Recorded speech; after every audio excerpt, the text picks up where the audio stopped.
इतिहास को सहेजना, संस्कृति को संरक्षित करना और विरासत को आने वाली पीढ़ियों तक पहुंचाना, यही अभिलेखागार का असली उद्देश्य है। विश्व अभिलेखागार सप्ताह के अवसर पर सोमवार 9 जून को रायपुर स्थित महंत घासीदास संग्रहालय में एक विशेष संगोष्ठी सबके लिए अभिलेखागार का आयोजन किया गया था। कार्यक्रम का शुभारंभ दीप प्रज्वलन से हुआ। तत्पश्चात जयपुर, राजस्थान से पधारे मुख्य वक्ता पुरातत्व विभाग के उप संचालक डॉक्टर सत्ताधारी साहू का स्वागत पुष्पगुच्छ से किया गया।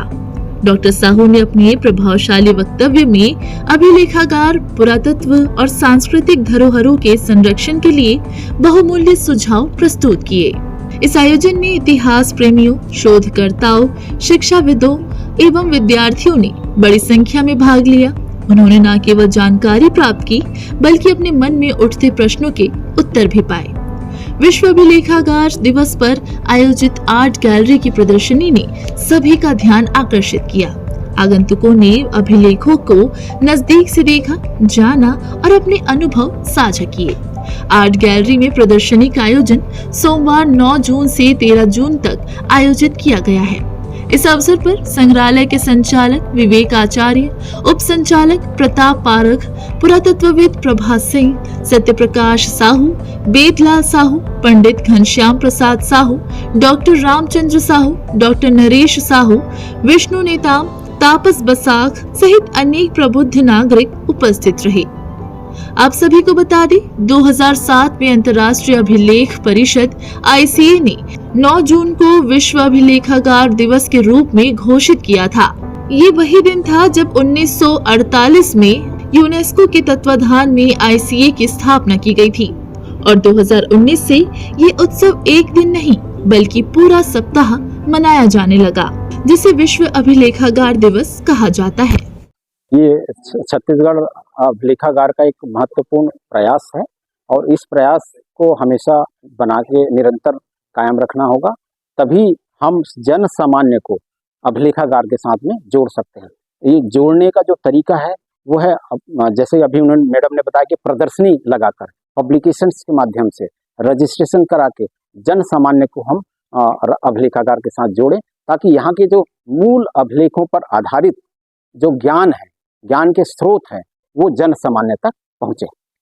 जैसे अभिलेखागार शब्द से ये ज्ञात हो रहा है कि अभिलेखों का एक वृहत संग्रह, वह स्थान जहाँ पे अभिलेख रखे जाते हैं और जिसका एक वृहत संग्रह होता है और उसको सिस्टेमेटिक अरेंजमेंट के साथ रखा जाता है, ताकि कोई भी स्कॉलर अगर मांगता है कि हमको अमुक रिकॉर्ड चाहिए, तो हम विदिन 5 to 10 मिनट से उस रिकॉर्ड्स को उन स्कॉलर को या कॉमन मैन को उपलब्ध करा सकें।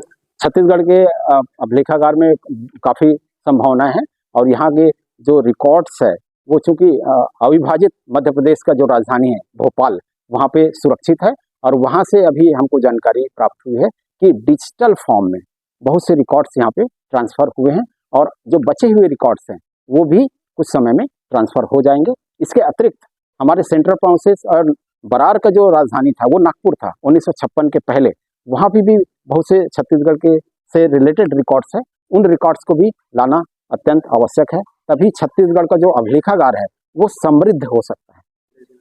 छत्तीसगढ़ के युवाओं को मैं ये कहना चाहूँगा कि वो आर्काइव्स, आर्कियोलॉजी और म्यूजियम के माध्यम से भी अपना कैरियर बना सकते हैं। अपने मूल अभिलेखों को सुरक्षित करके अपने कला को, संस्कृति को, अपने ज्ञान को जो पूर्वजों ने हमको सौंप के गए हैं, उनको हम इनके माध्यम से सुरक्षित रखकर विश्व पटल पर हम ये बता सकते हैं कि छत्तीसगढ़ भी अन्य राज्यों से किसी प्रकार के कम नहीं रहा है।